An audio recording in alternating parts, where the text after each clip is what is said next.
Parang wala kang trabaho ah. Paalala ko lang sa'yo, malapit na magbayaran ulit.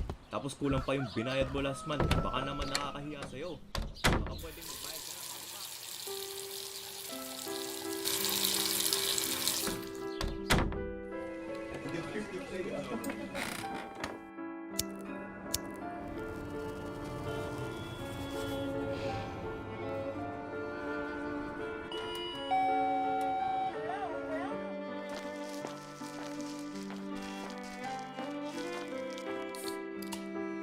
Ah,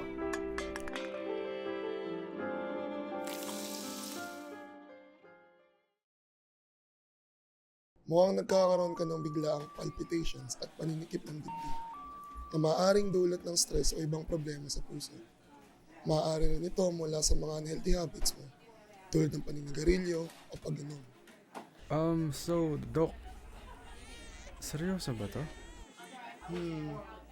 Maaari, pero maagapan natin ito kung maaga mga aksyonan. Kailangan natin gumawa ng test at baguhin ang ilang unhealthy habits mo. Ah, okay. Sa ngayon, mag-focus ka muna sa balanced diet. Sabayan mo na rin ng regular exercise sa stress management. Magreseta na rin ako ng medication para sa heart rate mo. Medication? Gaano po kaya katagal? Babantayan natin to within a few months. Kung maayos ang progress, pwede na i-adjust ang dosage.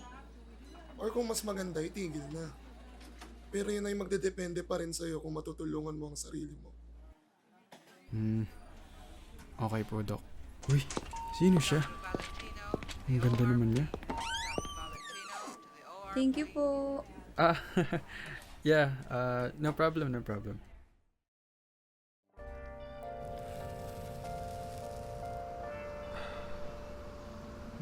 She reminds me of the girl sa panaginip ko.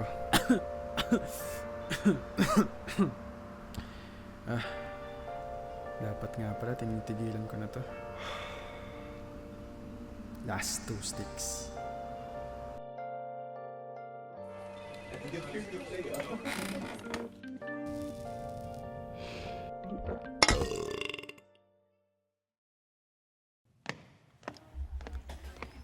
Ah, good morning.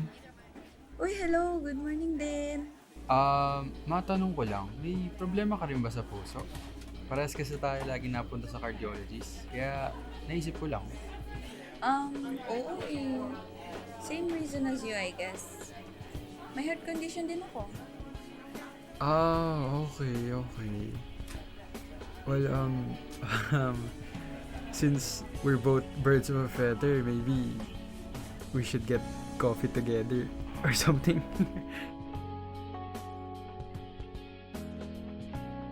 Alam mo, I really enjoyed talking to you. How about going somewhere else next time?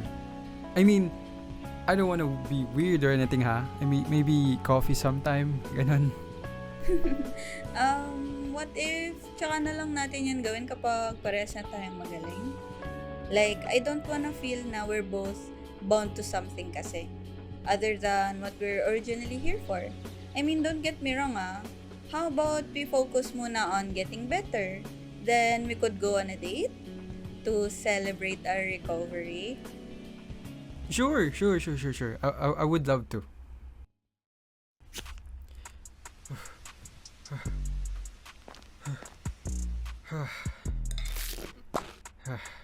Challenge accepted.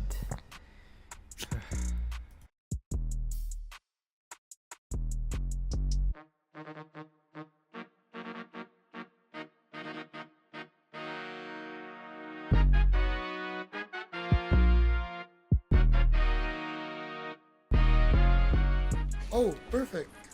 Emmanuel, may good news ako sa'yo. Mukhang stable na ang condition mo. Hindi mo na kailangang bumalik regularly. Congratulations! Talaga, Doc? Salamat po.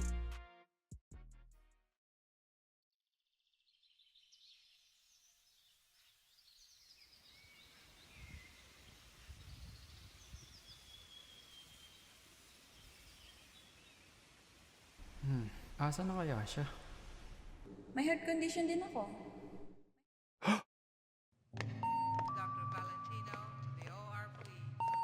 Miss, excuse me. May napadaan po ba ditong Tala Villafuerte?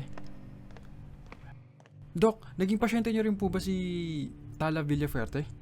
Tala Villaferte? Oh, Emmanuel. I'm sorry to tell you this, pero yung pasyente na hinahanap mo, she already passed away for about 2 months. Kung hindi ako nagkakamali, itinakbo siya rito the day you went to your first checkup. Actually, naging pasyente ko nga rin siya. She was a very bright girl. It's too sad lang na her heart was not that strong.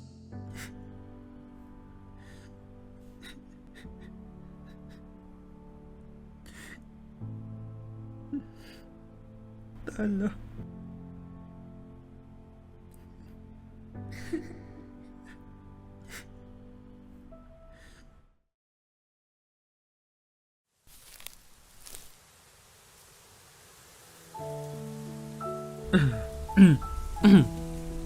Magiging maayos ako.